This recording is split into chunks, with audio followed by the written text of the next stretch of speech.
Good evening, everyone, and welcome back to another episode of Apollo's Odyssey. I'm your host, Apolla Asteria, and I'm just trying to get these lights going here. What's going on with this? But sorry about that. It's just readjusted sometimes, right as I go live. But anyway, tonight's show, I'm going to be talking about basically all my favorite books, all the books that are important in ufology and forbidden archaeology, and I want to talk about why those topics are important together, because there's a reason for that. So I basically have like a lot of my favorite books set up here, ready to talk about. Some of the books I've given away that I would like to talk about tonight. So I won't actually be able to hold them up and talk about them, unfortunately, but hopefully, I can remember to talk about those ones as well. Just give me a minute and let me try to fix this lighting. I don't know why it readjusts for the show sometimes. Kind of weird. So yeah, before I get started here, I want to remind you all to please check out my spears, which are over at sorry, one second. Sure, over at shamanspears.com. And you can find that. I'm not sure if this is pulling up right now, but right over here at shamanspears.com, I have a lot of new spears from the Ultraviolet collection, which are fairly new from my latest collection. There's probably about 20 or 30 of them left. I've sold quite a few recently at different shows, and I plan on selling more Contact in the Desert coming up here, so I'm really excited about that, but there are a few left. So hopefully that works out. And sorry, I'm just having some major technical issues today, you guys. So sorry about that. So good to see everyone here. And let me just pause this and okay. Shit.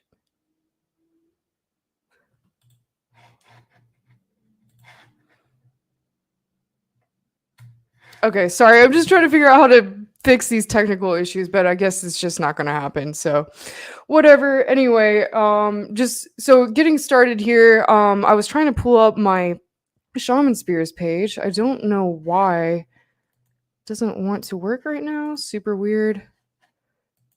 Okay, here we go. Okay, so sorry about that, you guys. Okay, here's my Shaman Spears page. And so while I'm setting that up, let me go ahead over here. So, yeah, so basically I have several new spears left in the collection, and I am going to be selling at Contact in the Desert, which is at the beginning of June. And I'm actually going to be going to Japan this next week here, so I'm going to be really busy with that this month. I'm not sure if I'll be able to do a show in the next couple weeks, unfortunately. But I'm really excited because once I get back from Japan, I'm going to be going hard making a few more spears for my latest collection and to add to that, and which is going to be really great because the new ones I'm working on are really, really incredible in regards to the orgonite technology I'm using with them. So if you want to help fund my adventures and my show, please go to shamanspears.com. Instead of asking for donations, all I ask is that you come check out my art over here, and it just helps me keep things going here. And I do next day shipping on all orders. So if you want to get a spear now for a gift, they make really amazing gifts. Pretty much every single one. I never make any two the same. They're all 100% unique. And right now would be a good time to get them before I go to Japan. So make sure you go check those out. And also, before I get into everything here, see here. Actually, we'll just leave that. Okay. So, the Mount Shasta event I talked about on a recent show apparently is not going to be happening anymore, which is actually a good thing for me because I would have had to go straight from basically straight from Japan to Mount Shasta to Contact in the Desert and Joshua Tree, which would have been a lot. So I'm really glad that that actually is not working out, even though it is unfortunate. But if you want to see me at Contact in the Desert, that is really my favorite event of the year when it comes to UFO conferences, and that is going to be the first week of June in Joshua Tree. So it's gonna be really awesome, and I'm really excited about it. And I'll have my whole spear collection there all weekend. So, getting started here, when it comes to forbidden archaeology and ufology, I think that these two topics really go together very well. For me, what brought me into getting into ufology and being a speaker in the conference scene and being on different YouTube channels and, Third Phase of Moon and the different things I do in ufology. Basically, that all started for me when it came to my obsession with forbidden archaeology and lost ancient civilizations and lost technology. And of course, the more you research into that, the more and more aliens come up, the more and more ancient astronaut theories come up. And, as they say on Ancient Aliens, they call them ancient astronaut theorists. But basically, all these ancient alien kind of topics always seem to just come up in everything that you look at when it comes to ancient civilizations. And it just always really fascinated me. I always felt that the ancient stories of gods and goddesses and chimeras and, these beings that came down to help the human race, I always felt that there was something to that, that people aren't really seeing very clearly now. Like now it's just kind of put into the like, oh, it was like this old religious thing. But really, I feel that, there was something to that with maybe, ancient people from other planets coming here and helping humanity at different times, or perhaps seeding the human race at different times throughout, our time being on this planet. That could be the reason for different races, the reason why we have evolved in different ways in different areas on the planet. And, maybe it wasn't just one ET race that came here in ancient times, maybe it was several. So these are all different things we can think about and talk about. And, the idea of these gods and goddesses in ancient times being actually ancient astronauts is something that's really fascinating to me. Also, the chimera aspect of it, when we talk about like the ancient stories, like the Iliad and the Odyssey, when you hear about the Greek legends where they talk about the heroes of old that came from the men of renown. I mean, who does that bring to mind for you? When we talk about that, what immediately comes to mind for me is the chimeras that these heroes of old had to fight off, which were kind of like these mixed creatures that everyone at that time was terrified of. And we don't just talk about that in when it comes to the Greek history, but also Egyptian history and the Chinese people talked about it. And I feel that it's very likely to me that these creatures were actually these chimeras may have been basically like scientific experiments by ETs coming here in ancient times and manipulating DNA, which obviously, if you've done any research into modern technology, you know that our scientists are capable of doing that now. And there's been a lot of really crazy, kind of messed up experiments on it, which you can really look into. I believe China is like one of the major places where they're doing that, but I'm sure like pretty much every government around the world has been doing a lot with that lately, and it's kind of scary.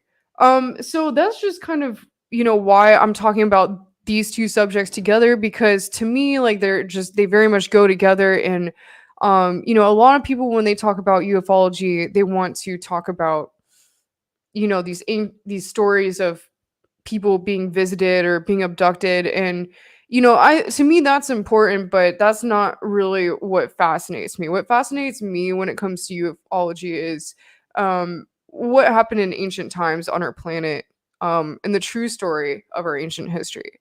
So let's get started here.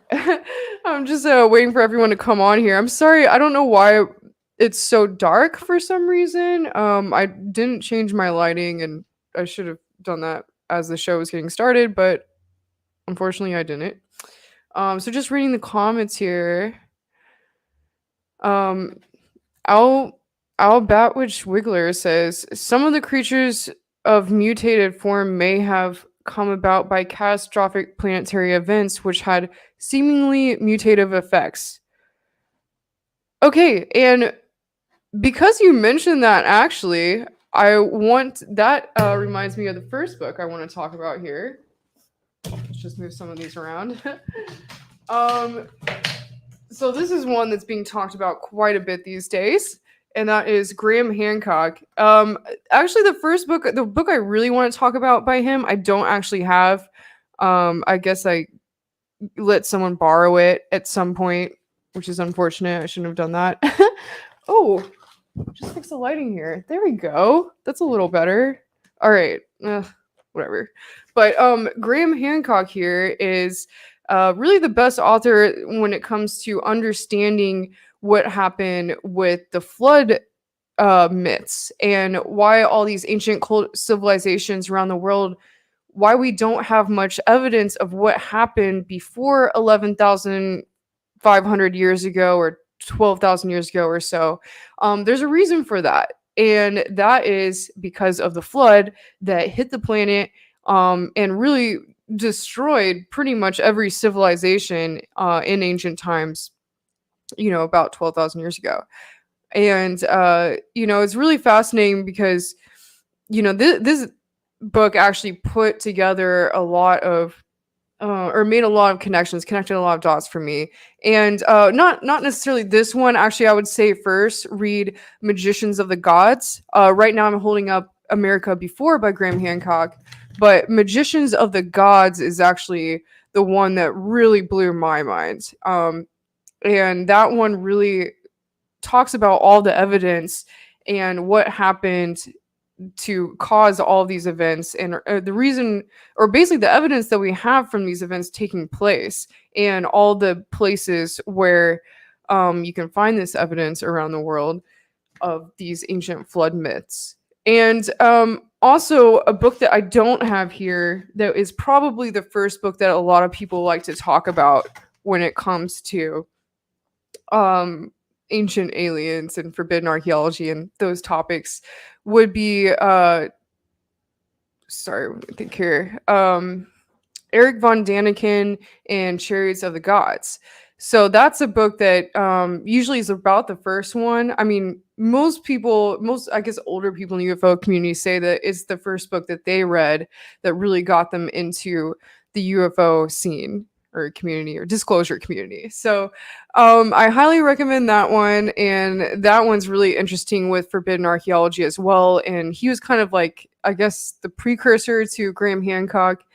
And he'll be speaking at Contact in the Desert this year. I'm pretty sure he should be, along with Graham Hancock himself. Graham Hancock will also be there. So I'm really excited about that. And so America Before is really interesting because it talks about what can be found in America, like such as the sites such as Serpent Mound, different places like that, and the giants, the story of the giants in North America, which were most likely basically Anunnaki or descended from the Anunnaki. So, in another book that kind of goes along with that would be Göbekli Tepe by Andrew Collins. So, I'm sure a lot of you probably know, Göbekli Tepe is in Turkey, and in Turkey there's this really incredible site, and this site is basically like a time capsule from the flood, and they say that it was predating the flood, or maybe it was right after. I can't remember which, but basically, this place was like a time capsule, and it has um, all this evidence of like. So basically, what was really interesting about this book is Andrew Collins gets into his theory and Graham Hancock's theory that Göbekli Tepe was actually the Garden of Eden. And when they say the Garden of Eden, this is really fascinating, but what they get into is basically the ancient manipulation of our DNA by different races, most likely the Anunnaki originally, and how Göbekli Tepe may have been basically like an ancient lab where they were doing this, manipulating our DNA, mixing their DNA with early hominids to create the early humans, and then also, um, making like hybrid species and things like that. And so supposedly they were doing that here at Göbekli Tepe.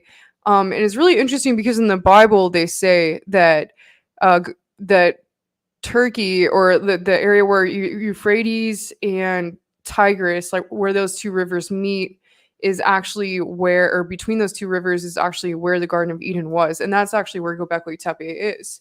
So very interesting. And Stephen Padilla here says Turkey is where the famous UFO sighting where aliens can be seen in the ship. I don't know about that sighting, but that's interesting. I'll have to look into that. Yeah, so definitely check this out. Really good one. Just reading the comments here. Jeremiah here says, no gloves. She's powerless. I actually forgot to put gloves on. I'm so sorry about that. Every time I don't wear gloves, so funny. Okay. What else to get into here? Where should I start? Okay. Okay, you know what? Okay, since we're talking about ancient times right now.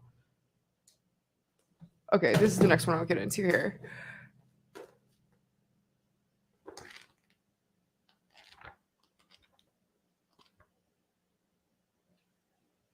Okay, there's a book here called DNA of the Gods, but there's actually also this is actually by Chris Hardy, and it's called DNA of the Gods, the Anunnaki, Creation of Eve, and the Alien Battle for Humanity. And there's another book that I don't have here because I gave it away. I shouldn't have done that, but I don't remember who I gave it to, but it was a really good book, and it was called Bloodline of the Gods. And I can't remember who that one was by, but Bloodline of the Gods is actually more important in regards to this topic, because the topic to me with these two books, this one, DNA of the Gods, and Bloodline of the Gods, is basically the blood types that are on the planet, and how the Rh negative blood type is actually a blood type that is probably not human. And people that are descended or who have that blood type, the differences between them and the rest of the population. And basically, it really goes into detail. Bloodline of the Gods goes really into detail on all the different aspects of Rh negative people and what it means to be Rh negative.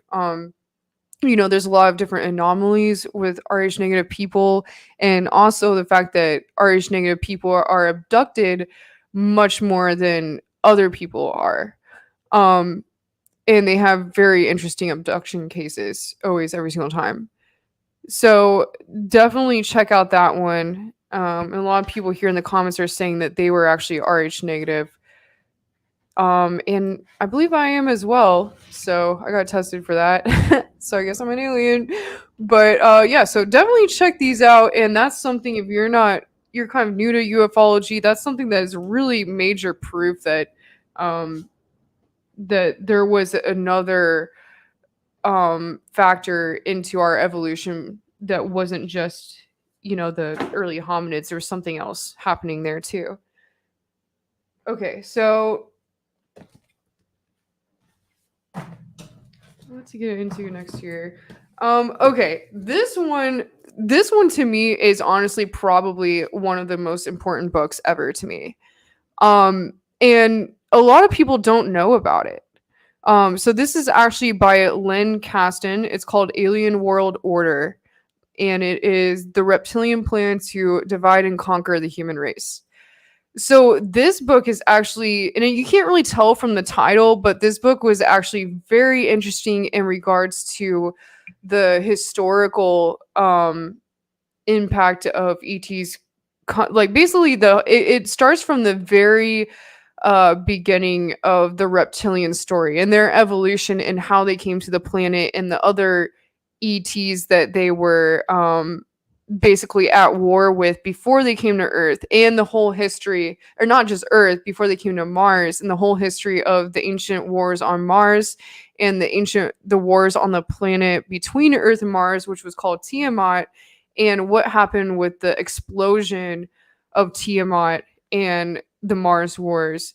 And then it goes from all of that all the way up into the ET influences on us during our time now in human history, and also in like World War II and previous wars, like the ET influences that were happening during those times.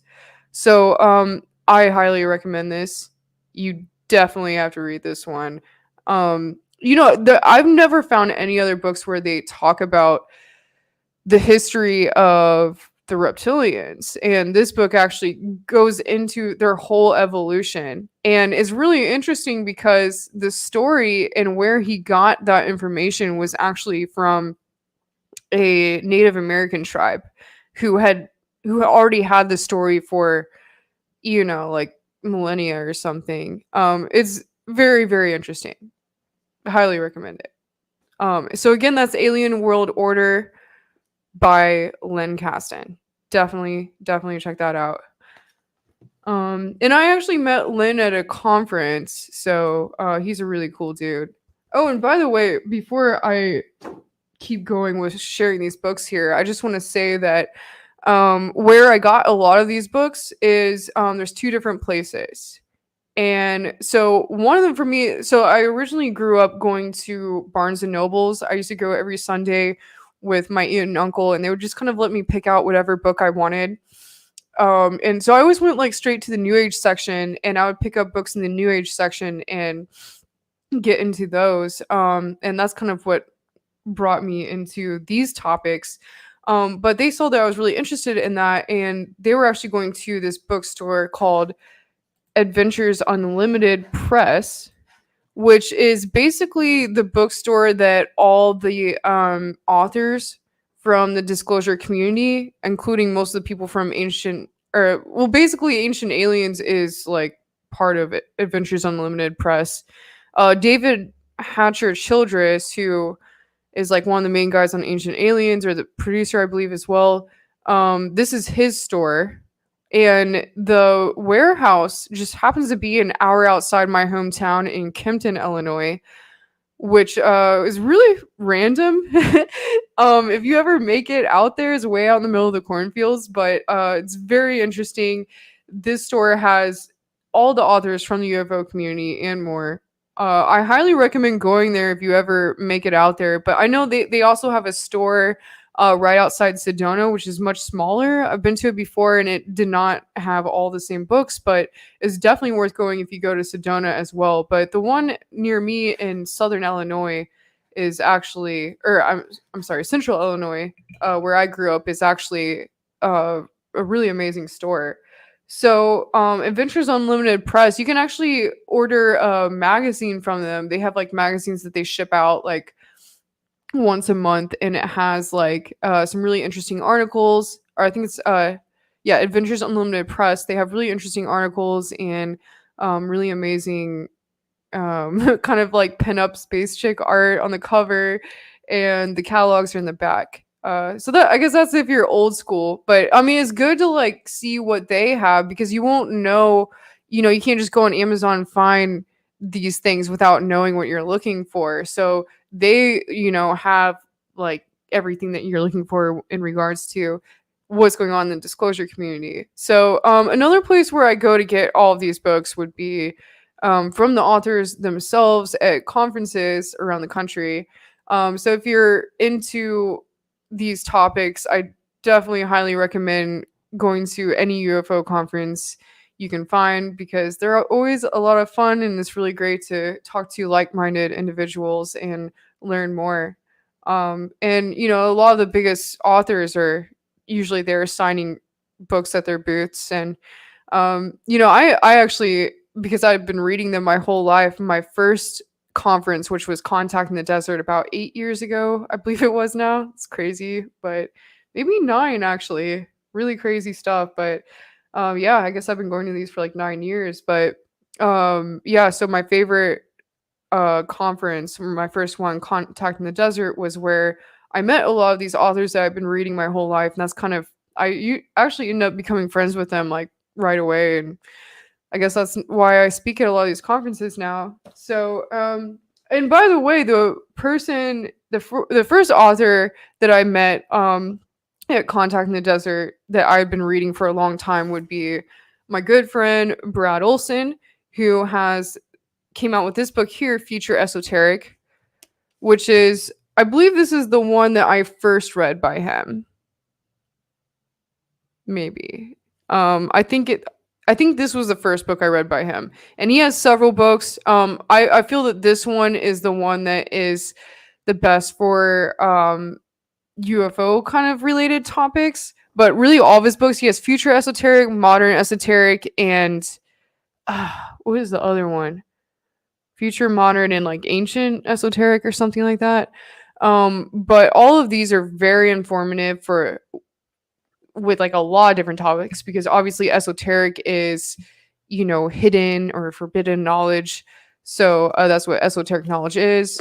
So basically it will get into free energy, technology, ET contact, even like political things, basically every area of disclosure and ufology and forbidden archaeology are in these books by this series, the esoteric book series. And I'm not just promoting this because he's a good friend of mine, but he is really amazing. You learn a lot from it. And so I actually read this book right before I met him. I was at a conference at Contact in the Desert, and I had just been reading this book, and then I saw him at a table with the books, and I was like, wait a minute, you wrote this? And he's like, yeah. And I was like, oh my God, I've been reading that book my whole life. Or just recently I was reading it, and I've been reading your books forever. So pretty cool stuff. So definitely check that out. All right. Also, when I mentioned Kempton earlier, the Adventures Unlimited Press at Kempton, they have tons of books like this. This is just one example. I should have held up some other ones here too. I couldn't just bring my whole library in my studio. I have a whole library here though. But I mean, if you look at my library, it's pretty much all books like this. This one is the Anti-Gravity Handbook by David Hatcher Childress. I mean, this thing like literally has diagrams of how anti-gravity technology could work. And I have tons of books like this from Kempton, Illinois, from Adventures Unlimited Press. And I highly recommend going there and checking out what they have, because you just find tons of books like this. Like, so this one's the Anti-Gravity Handbook. Other ones I have are books on time travel. I mean, you can just get like a lot of books that are just not really something where it's like, an interesting story where you sit there and you read the whole thing at once, but it's good if you need like sources. If you ever are researching a topic, then you can just pull out one of these and go in the index and find whatever it is you're looking for and go straight to the page. So I have like books from like every topic that is related to ufology and forbidden archaeology in my library from Adventures Unlimited Press. Okay. I guess I forgot to mention. Okay, let's talk about Egypt next. Yeah, Egypt. Um, okay, I have two books here in regards to Egypt, and I think it takes a lot to really understand what the importance of Egypt in regards to ufology. And I mean, Egypt is just a huge topic, but one two topics that I think are really fascinating to get into if you just want to kind of get into one aspect of ancient Egypt and its connection with ufology and ancient astronaut theories. I would say check out the Emerald Tablets, find out what those are about. This is a good book, a good beginner's guide to the Emerald Tablets, and this is by Billy Carson. So if you want to know more about the Emerald Tablets and you want to understand what those were about and where they came from and what they are and their message, definitely check out the Emerald Tablets by Billy Carson, because he basically has like a commentary in here on different aspects of the Emerald Tablets. So like you basically you can like it'll read parts of the Emerald Tablets, and then he like basically dissects it and talks about what is being talked about in these different aspects of the Emerald Tablets and explains it to you so you get a better idea of what it means. So check that out. Definitely check that out. And Billy Carson's he's awesome. He's an awesome dude. I love him and his wife, Elizabeth. And I will actually be at Stairway to the Stars by Disclosure Fest in November in Las Vegas with them. So definitely check out that. That festival is going to be really, really awesome, you guys. I'm actually going to be hosting it and selling my spears and speaking there. So definitely check that out. That's Stairway to Stars at the Luxor in Las Vegas in November. It'll be on the 11th as well. So, and also when it comes to Egypt, oh my gosh, you guys, this is my favorite writing really of all time, and that is the Egyptian Book of the Dead. So the Egyptian Book of the Dead is very important for a lot of different reasons. And this, it doesn't necessarily talk about aliens. I'm not saying it talks about ETs, but if you want to understand basically ancient civilizations and all these different topics and how they interrelate, and esoteric knowledge really itself, then you should definitely understand the Egyptian Book of the Dead. It's just really important. I just think that everyone should read the Egyptian Book of the Dead. Like everyone should know these basically all the different parts of it, and because it's just really meaningful and extremely beautiful. I love it so much. But I'm gonna put that aside actually, because I'm gonna bring this on the plane with me to Japan this week. So putting that aside. All right.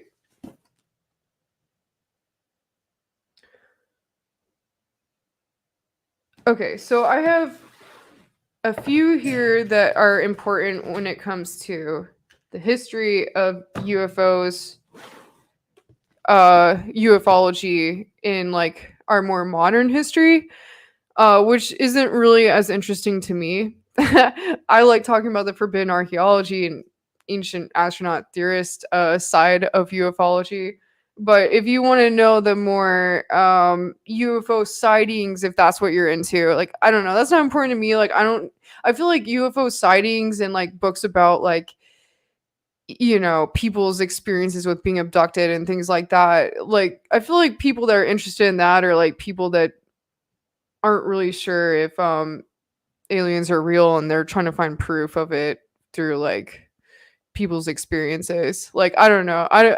I don't really find it as fascinating, but these books are really incredible because it gets into all of those stories and all the evidence and these actual cases and what happened to these people. If you're interested in that, Unacknowledged by Stephen Greer. This book is actually one of the best books that really has all those cases, so that you can actually go. It's like an index for all those cases. So basically, every single case that happened in uh, basically since World War II.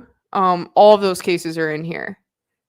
All the really important ones. So I definitely recommend looking into this. Basically, since like Roswell, all the cases that happen, like in the United States and well, I think probably in England and places like that too, are kind of spelled out in here. And if you want to know about them all, this is a great index for that. And that's by Stephen Greer, Unacknowledged. I was actually part of the premiere for this event. I helped DJ with someone at the premiere. It was pretty awesome. Okay. And what goes along with that, because that's kind of like the UFO cases and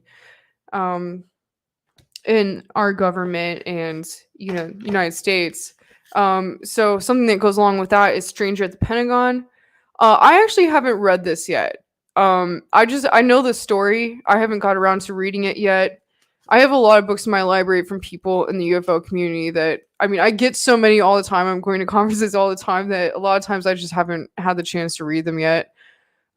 Which, by the way, if you've given me a book that you want me to talk about on my show and you're watching this now, and I don't have it up here is because I haven't read it yet, and I'm probably getting to it very soon here after I finish all the other books that I'm like reading. I'm usually in the middle of reading like 5 books at once, so but Stranger at the Pentagon is really interesting because that gets into the story of Valiant Thor and about this supposed ET from Venus that came and was working at the Pentagon. And there were a lot of people that say that this really happened and were involved with this person.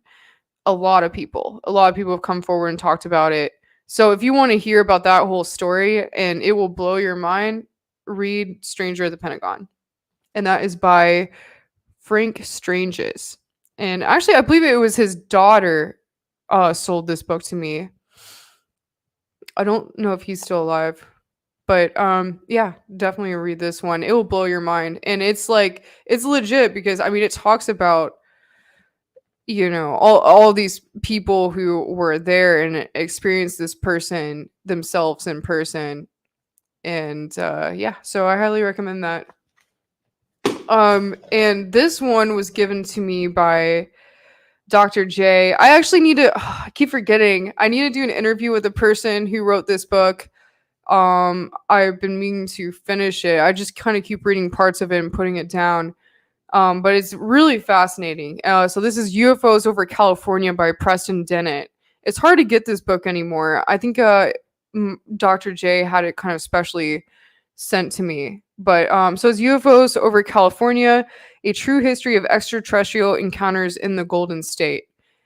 This book is really fascinating because it gets into all the UFO encounters that happen in California since like the beginning of California. It even gets into some ancient sites here, which I didn't even know about. Apparently there's one in the Los Angeles mountains, like not very far from me, that has basically like these ancient glyphs, petroglyphs that show people being abducted. So I'd love to actually go on a hike out there and find this place for a show sometime. I'm hoping I can make that happen.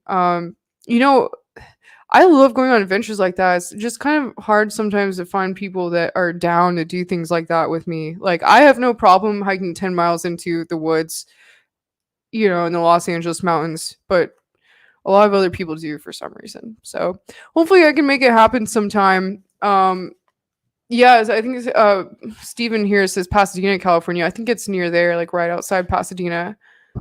And Albert Wish here says, go on a hike out there, but hopefully don't get abducted. That's what's crazy. So apparently, it's not apparently, I think it's pretty obvious if you look into the stories of the abductions in the United States. California is a UFO hotspot for abduction cases, and it has been since way before people really talked about UFOs. So like a lot of the stories that I've read about in here so far, and I said, I keep kind of reading it and putting it down, but a lot of the stories that I've read here so far are really fascinating to me because they're kind of before Roswell and before the major UFO craze, like in the 40s and 50s and 60s. A lot of the stories here are from before all of that. One aspect of this is that's really interesting to me is it gets into Mount Shasta and the race of people that were living in Mount Shasta when the settlers were coming there. And it's really, this part is really crazy to me because it was like it basically talks about all the encounters that these settlers, like the pilgrims, had with these people that were like living in Mount Shasta that were like, I mean, they weren't like Native American people. They were like, like white people that were like super tall and like they just didn't really seem quite human. And they had like really crazy like outfits that they never saw before. And so yeah, it's basically about this race that was in Mount Shasta. So yeah, it's just very interesting, and obviously it gets into Edwards Air Force Base, what happened there with all that, and a lot of other things. So this is really interesting when it comes to UFO encounters. So definitely check that out. And again, that's UFOs over California by Preston Dennett. And I'm probably going to interview him soon. I need to do that. I don't know. I keep forgetting. So, okay. Oh, okay. So there's one book I didn't mention yet because I don't physically have it that is extremely important, and that is the Book of Enoch. Definitely read the Book of Enoch. I don't know why I can't find it. Like I know I have it, but for some reason I can't find it anywhere. But the Book of Enoch is extremely mind-blowing. You can find it anywhere online, like old, translations of it or whatever. But it talks about like Enoch being taken up into space, like his story. Obviously it's a part of the Bible that was taken out for like later editions, but originally it was in the Bible. And it's Enoch's story of him being taken up to space in a fiery chariot. And what does that sound like? And basically it describes in detail like him being shown through the solar system by Archangel Michael and Archangel Raphael, and they take him through the solar system and show him basically what outer space looks like. And yeah, it's really interesting. It gets into the giants in ancient times. It basically talks about the Anunnaki and the Watchers and all of that. So definitely check that out. So that's the Book of Enoch. You can just find like a translation like anywhere online. Like just order off Amazon or something. I don't know. All right, I have two left here, and these aren't nonfiction. These are actually fiction, but they're really great because I think that these books, for me at least, opened my mind to a lot of things in ufology, like a lot of concepts and things that were very important. Even though they're fiction books, like, reading these books, it really opens your mind to different things. So the first one here is Dune.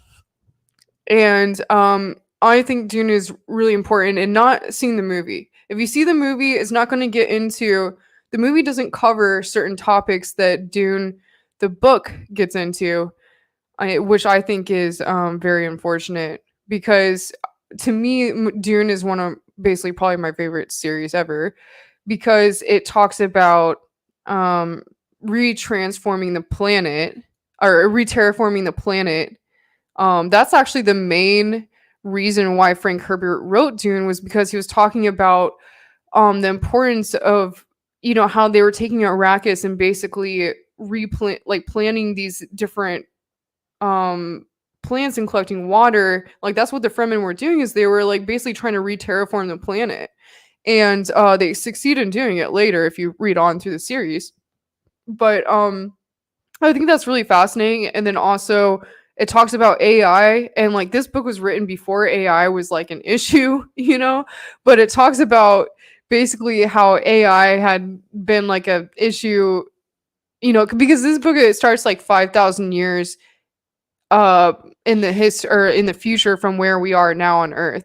And so it'll talk about like in I think it's the second book in the Dune series, they talk about how in the past, in Earth's past, they had evolved to become a spacefaring civilization, and then they started, colonizing these other planets, and then they were using AI to do that, and they had developed AI to be able to travel around the star systems, but then it became a problem. It doesn't really say like what exactly happened, but there was a huge war that happened, and basically they had to go out and destroy all the AI in the universe, like all like basically smash like any of the intelligent like computers or whatever, and they outlawed it. And then that's why they start using spice to go to the different planets, because they were basically using spice as a way to have prescient vision and to like know where to go when they were traveling through space. And they couldn't travel through space without AI, so instead of using AI, they used spice, which caused them to have prescient vision so that they would know where to go when they were going through outer space. And so I just think that these topics that it kind of opens up are really fascinating, because it kind of helps you see like how we could become a spacefaring civilization, and like what may have happened on other planets in the past. And it kind of gives you a feel of what it means to have like a intergalactic civilization, like ETs on other planets all kind of working together, and that they're not necessarily. What's interesting about Dune, out of all sci-fi series, is that Dune talks about ETs as not really like crazy looking aliens, but like most of these beings on these different planets are just like human like, and I think a lot of people don't think about that like a lot of ETs could actually be very much human or human like. So I definitely recommend checking out Dune. And so the last one I have here, and this is also a fiction book, is The Three Body Problem by Chin Liu. I'm sorry, I don't know how to pronounce this name right, but The Three Body Problem. This book actually helped me understand a lot of aspects of, or a lot of concepts in ufology that I didn't understand before reading them. Like I heard about them, but so this author, he's very scientific, and this book is actually a Chinese, or it's originally a Chinese sci-fi book. It's actually being made into a series right now, and I'm sure whoever's making the series is probably going to do a terrible job on it. I probably shouldn't say that, but I love this book so much. I do not want them to ruin it. But it's very important because it talks about the concept of the three body problem, what that is and what that means, which is basically, people say that we only have one sun, but actually most star systems have two suns, and that's called a binary star system. And the three body problem is like a problem in physics where they talk about having a trinary star system where there's three planets that are basically or there's three stars or three suns that are affecting, that the planet is in a gravitational pull around, and how it's affecting that planet. Was really interesting about these concepts, that a lot of people don't understand, is that if you're on a planet where that has two stars or three stars that it gravitates around, it actually affects all the physics on the planet, where it would be completely different than the physics that we have now. So like it's just something that is really kind of hard to wrap your mind around, but this book actually helps you understand that better. What's really interesting about it is like there's like a game that the character in it like kind of goes into, that like these elites have, and it's like basically they're showing how like these different civilizations, they keep starting over. So it's like every time the person goes into the game, they're like in it until the civilization has to start over again. And the reason you find out that the reason why these civilizations keep getting destroyed and starting over is because every time the third sun comes into the gravitational pull, it like something crazy happens. Like basically like the whole planet will like catch on fire, or like the sun will come too close, or it will get thrown out of the orbit and go too far away. And they have to keep starting over, and they have ways to like this civilization on this planet, like they have ways to like go about it. But basically what it's hinting at is that it's very possible that that could be an issue on our planet or other planets. I won't get into it too much. You just have to read it.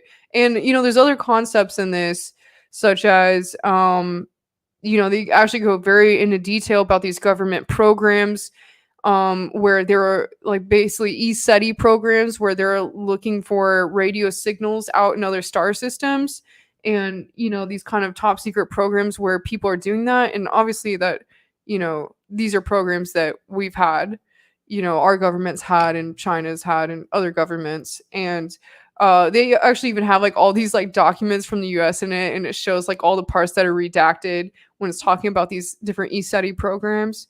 So it's very interesting. And a lot of it is like I said, it's like very scientific. Like it's talking about all these like kind of scientific concepts that a lot of people don't really understand, like maybe they've heard of, but reading it in this book, it helps you actually understand them better. And another one is the Karshadev scale. I think I learned about that from this. I can't remember, but I'm pretty sure I learned about that from this. And if you don't know what the Karshadev scale is, I highly recommend watching my previous live show about that. I believe I did it a couple months ago. So if you just kind of look back through all my live shows, the one on the Karshadev scale, the Karshadev scale is really important because it talks about what it means to be a type 1 civilization, a type 2 civilization, and a type 3 civilization, which type 1 civilization is basically being able to harness the power of the planet in a free energy kind of way, which I believe, and I talk about in my presentations, we can do that through restoring the pyramids around the planet to the global energy grid, or like their original use. So, and then becoming a type 2 civilization is being able to harness the energy of the planet's star. So for us, the sun. And there's different ways of going about doing that. And once you're a type 2, when we're not even a type 1 civilization yet. So like basically any spacefaring civilization would be a type 1 civilization. A type 2 civilization, if you're a type 2 civilization, I mean, you can go like way out in the universe, and basically you could just be a more nomadic civilization. You wouldn't have to be stuck on Earth, because you could just power, your spaceship on like every star that you go by in the universe. A type 3 civilization is being able to harness the energy of your solar system, I believe, or your surrounding solar system and stars or universe. So those are all really good books. So I definitely recommend checking these out. And and again, this was The 3-Body Problem by Xian Liu. So I hope you guys all enjoyed that. And those aren't like all the books I've read on all of this, but it's a good number of them that are really interesting. And and like I said, there's actually a lot more books that I have from people in the UFO community. They're kind of like, these were the more scientific ones that help you understand things better. But I also have a lot of books from people in the UFO community that are really interesting, because they're like their experiences in different programs and things like that. So maybe I'll do a different show talking about those sometime. And I actually have a lot of guests I need to bring on doing interviews about those things. I've just been so all over the place with traveling, so it's been kind of hard to like book shows, because I never know for sure if I'm going to be in town or not, and I don't like to cancel on people I'm interviewing. But so I'll actually be in Japan this next week. I'm really excited about that. I'll be there for like a week and a half. So I'm not sure when I'll have a show next. I may try to do one while I'm there. I'm definitely going to be trying to film as much as I can there, and maybe hopefully get a little show together. And besides that, before I go, I want to remind you all to please check out my art over here at shamanspears.com. I have quite a few spears left from the ultraviolet collection, And I'm going to be selling them all at Contact in the Desert soon. I'm working on some new ones to just add to this collection, but I have some really good ones left here. Like I know my Orgonite Cloudbuster here still hasn't sold, and that's like a very, very powerful spear. I have like Orgonite materials all down the insides, quartz and magnets all down the insides of it. This one's super powerful. I haven't sold that one yet. That's a really good one.